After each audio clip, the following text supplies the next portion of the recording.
Después de los fiambres le tocó el turno a la pasta, y luego a los alcauciles fritos en aceite. Gino me preguntaba a cada instante si la comida me gustaba, si no quería un poco más de salsa, de sugo, un poco más de parmesano rallado, si no me hallaba muy cansado, si no sería eso lo que me cortaba el apetito. Me sirvió vino de los Castelli y me cambió los cubiertos como a su mejor cliente. Entre uno y otro plato, yo salía con la criada e iba a echar un vistazo a mis suizos. También ellos estaban alegres, apretados los unos contra los otros bajo la sombra de la parra, se estremecían al verme aparecer tal como si les hubiera sorprendido en pecado, pero se recobraban enseguida, demostrando con cierta petulancia levemente forzada que el calvinismo no es incompatible con el buen humor. Las caras hurañas que había observado al principio del almuerzo mientras repasaban, no sin reticencia, los tenedores, se habían aflojado y se diluían en sonrisas cada vez menos tímidas. Luego de la ensalada con prosciutto, jamón crudo, cuyas tersas rajas se deshacían deliciosamente en la boca, todos insistieron en que la viejecita cantara algo. Ella se puso de pie, sin hacerse rogar, y con voz muy dulce entonó en francés una romanza de su juventud. Un bello navío de rica apariencia ya se alejaba del puerto de Madras, y una india joven, allá en la ribera, a su fiel amiga le decía así. Los recién casados, querubes, tiernos y encantadores, la escuchaban cerrando los ojos y aprovechando la emoción colectiva para abandonarse el uno contra el otro. Si llegas a verlo, dile que lo adoro. Recuérdale que amor por siempre me juró. Si acaso me extraña, le has de preguntar, que recuerde siempre que viví por él. Y con acento suriquense todos repitieron a coro, que recuerde siempre que viví por él. Paulino, Chino y la criada, detenidos en el umbral de la puerta, aplaudieron. Cada uno de los oyentes analizaba para sí, con esa repentina inteligencia que dispensa el vino, la sencillísima verdad que emana de la romanza, verdad tan evidente y tan eterna como el paisaje al que dábamos la espalda, y sobre el cual ya se anunciaban al paso lento de arreboladas nubes los primeros amagos del crepúsculo romano. Gino decidió ofrecer a sus huéspedes como invitación de la casa un surtido de dolci, de que los suizos devoraron con claras demostraciones de agrado. Al cabo de un rato, entrelazadas las manos en una especie de farándula, se balancearon acompasadamente alrededor de la mesa, entonando canciones alpinas. Creo que entre las uvas y el café, más de una señora se dejó pellizcar un poquitín las nalgas. Hasta la cocina nos llegaron gritos agudos, casi ahogados. Va bene, nos decía Gino triunfante. Si divertono molto bene. È la aria romana. Sí, decididamente el aire de Montemario obraba milagros.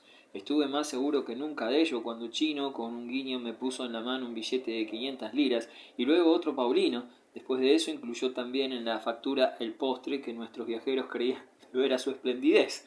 Lo dejé mientras discutía con Paulino el importe de la cuenta. Sin duda hablaron de mí, pues cada vez que yo volvía a entrar en el salón se quedaban de pronto en silencio. No sentí el menor recelo, ya que la amable solicitud del patrón respecto de mí no menguaba. Por el contrario, crecía en atenciones a la vez más cordiales y deferentes a medida que los suizos solicitaban más vino. Creí sencillamente, pues se me tomaba por cicerone profesional, que la intención era vincularme con la casa para que llevara a menudo buenos clientes, y no me preocupé por disipar ese error que me halagaba. Aunque lo hubiera intentado, ni Chino ni los suyos habrían prestado fe a mi negativa. Adivinaban el porvenir mucho mejor que yo. Solo la criada me resistía. Sus bellos ojos me esquivaban, autoritarios y escépticos. Con su actitud me sorprendió. Paulino hizo lo posible para tranquilizarme, diciéndome que desconfiaba de todos, ya que había sufrido mucho y se hallaba sola en el mundo, con una hija que mantener. No obstante, me daba cuenta de que aquella mujer alentaba por mí una desconfianza especial, el mismo prejuicio receloso con el que a menudo he tropezado entre la gente amante de las situaciones claras. Saltaba a la vista que la mía no lo era. No se sabía ni quién era yo, ni qué buscaba. Aún siguiendo el rumbo de mis miradas, no se descubría el inacible objeto que las atraía en todos los sentidos. A mí solo me aceptan las personas que confían por entero en el minuto presente, como Sir Craven y como Lala, o como esos otros aristócratas en disponibilidad que eran Enrico o Virgilio. Pía, la criada, no dejaba de observarme. Fue ella quien me descubrió la razón de lo que me había sorprendido en las actitudes de Gino. No sin ironía me dijo que mi excelente reputación había llegado antes que yo al Monte Mario, pregonada por Ambrucci, que, tras de buscarme vanamente en Roma, había vuelto por allí en 2 o 3 ocasiones con la vaga esperanza de dar con mis huellas, y acaso también con la de que lo invitara a comer un plato de espagueti. Había descrito nuestro viaje con lujo de detalle, distinguiéndome como su amigo, su salvador, su hermano, y llamándome sucesivamente Jimmy, el lunático, el providencial, el vagabundo, el extranjero y por último el artista, nombre con el cual habían seguido refiriéndose a mí en la casa. El epíteto me confundió. El súbito rubor de mi frente fue interpretado por Pía como una señal más de que yo no tenía la conciencia tranquila. Así que Ambrucci no me ha olvidado, dije al patrón, y él, ¿qué tal anda? Mi pregunta pareció fastidiar a Gino. Llegado el momento en que apreciaba las ventajas de mi amistad, habría preferido reservárselas sin compartirlas. Mal, fue la respuesta, pero por su culpa. ¿A quién se le ocurre vender velas en el siglo de la electricidad? La electricidad es lo único que no escasea en Italia. Disculpe, dije, he leído en los diarios que los industriales se quejan de la falta de corriente, y lo cierto es que las fuentes de Roma están secas. Los industriales, alegó Gino, nunca están contentos. Padecemos una corta sequía, de acuerdo. ¿Y qué? Eso no impide que las ciudades italianas se iluminen todas las noches tan bien como Nueva York, o mejor aún. Ambrucci no es más que un charlatán de feria. Sus velas no nos hacen falta. No es malo, pero yo, en lugar de usted, no me fiaría. Como solo aparece a la hora de comer, ya me ha cortado 3 o 4 salsas. Nadie me quitará de la cabeza que tiene malos ojos. Defendí la causa del pobre Ambrucci, cuya compañía me había parecido harto cara, pero de ningún modo funesta. Gino convino en que la mala suerte de nuestro amigo se justificaba bastante con las vicisitudes de la época y con la peor de todas, la disoccupazione. Tiene que ser muy trabajador el pueblo italiano para haber elegido como sinónimo de inactividad y de la crisis ese término, cuya primera acepción me encantaba. Mientras en nuestros virtuosos países del norte toda una humanidad gime bajo el peso de un agotamiento sistemático, en Italia había millones de desocupados, a pesar de sí mismos, que no se daban cuenta de su buena suerte. Una vez lanzada por esa pendiente, la charla cobró mayor animación, para desembocar al cabo de poco rato en la melancólica afirmación de que era ya harto familiar. Noi altri italiani siamo troppi.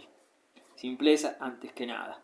En labios de gentes que, como Paolino, tenían demasiados hijos y se congratulaban de ello, esa frase ritual, por el tono con el que era pronunciada a media voz, entornados los ojos como para contar a lo lejos la multitud de italianos sobrantes, tenía siempre algo de tibio, de púdico, de modestamente sublime. A su conjuro todos los italianos se hacían hermanos, se estrechaban y se reunían alrededor de su antigua mesa, incomprensiblemente paupérrima y espléndida, pero ninguno era rechazado.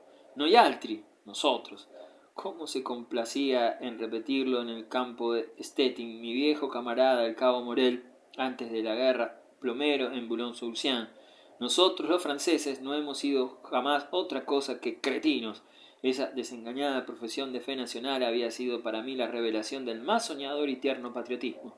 Entretanto, mis uriquenses quizás se miraban los unos a los otros, sorprendidos de encontrarse allí, en el Monte Mario, borrachos hasta los tuétanos, y suspiraban: «Wir dus Witzer». Todos los grupos humanos en cualquier lugar de la tierra demuestran su solidaridad en la soledad, y es semejante al suspiro que lanza el sacerdote durante la misa, pero sobre el plano del universal, cuando comienza la plegaria, en virtud de la cual los hombres cesan por fin de declararse distintos y son puestos sobre todos en el mismo platillo. Nobis quoque peccatoribus. Pues en el pecado estamos de acuerdo, no hay más diferencias.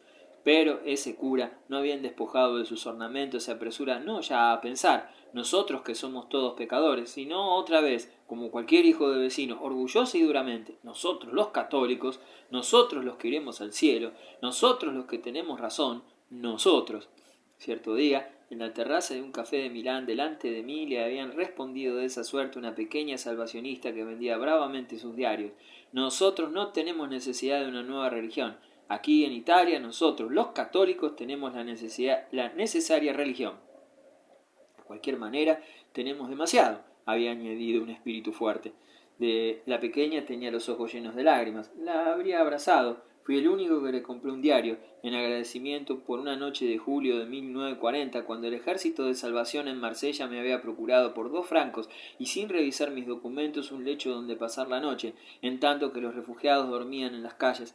Naturalmente, los cánticos, las historias de tipos que se despiertan en el infierno después de una partida de naipes no se contaban entre mis preferencias, pero aquella noche en Marsella no era cosa de reparar en cánticos, y por otra parte, de buena gana hubiera cantado uno, y, a fin de cuentas, la pequeña salvacionista estaba realmente bonita, con su capote de cinta roja. En suma, lo que no sería fácil enderezar todas las cosas de este mundo si alguna vez hubiera que hacerlo. Entretanto, pese al dulce júbilo que reinaba en el Monte Mario, advertía bien a las claras que no había verdadera comunicación posible entre la cocina, donde cada uno de nosotros inclinaba entre luces y sombras un rostro pintado por Caravaggio, y el jardín, donde los suizos, excitados por el término del viaje, estaban ya confeccionándose bonetes de papel. Sus risas desaforadas retumbaban desagradablemente bajo el cielo, donde nubes de almagre, cual monumentos en marcha, se esforzaban por recomponer en el azul ya sombrío una Roma tan divina como la verdadera, menos profana y perpetuamente cambiante. Un orador propuso un brindis, en el que afirmó en medio de exuberante entusiasmo que Zúrich era al fin y al cabo la ciudad más hermosa del mundo. Pía, Chino y Paulino asistían desde lejos a sus incomprensibles transportes.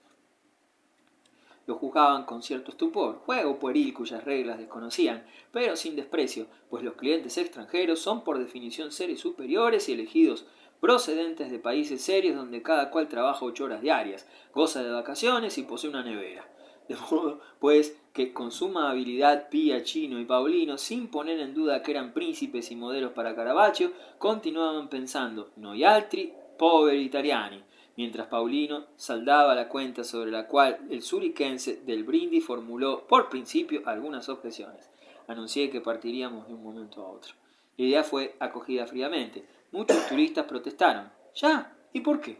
Basta de ruinas, de iglesias, de monumentos. Aquí se está mucho mejor. Caballeros, habéis perdido vuestros relojes, alegué. El tiempo corre deprisa en Roma. Il tempo vola.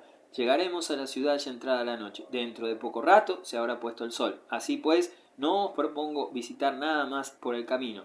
Nos contentaremos con el paseo. Solo deberemos hacer alto en la columna Trajana. La viejecita, al subir al ómnibus, me dio las gracias con una sonrisa.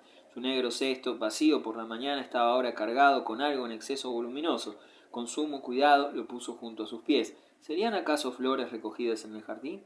Chino se ocupaba ya de alinear mesas y sillas. Le estreché muy deprisa la mano y le prometí volver. Esto es el paraíso.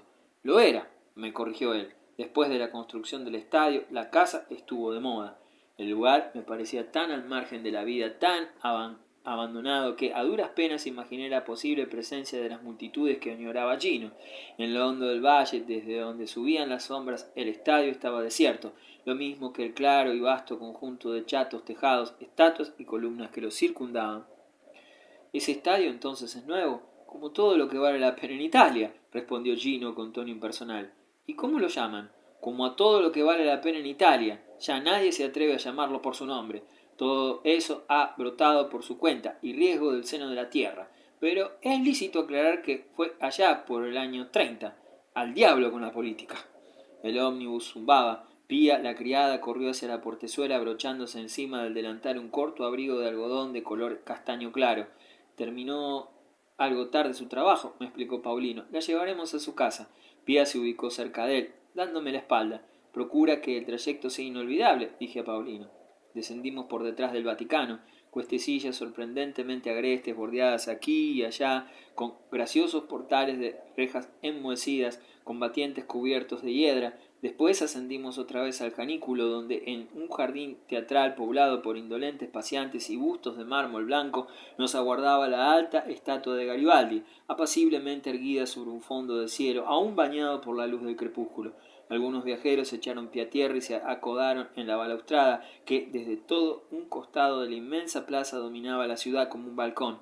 Los demás continuaron dormitando en el ómnibus. Cual copa plena de frutos y de joyas, Roma exhalaba dulcemente sus perfumes en el atardecer, que en esos momentos la cubría con un velo violáceo. tan solo a trechos una palma refulgente, una teja, el rectángulo de una bohardilla, una cruz de iglesia o el perfil amarillento de una cúpula retenían desesperadamente débiles reflejos dorados que se iban borrando de uno en uno. A lo lejos, casi a nuestra altura, posadas al ras de los techos, como sobre las serenas ondas de un lago, cual los caballos de Neptuno, sorprendidos por moroso naufragio, las dos cuadrigas del monumento de Victorio Manuel resistían con todos sus bríos el ascenso de la noche.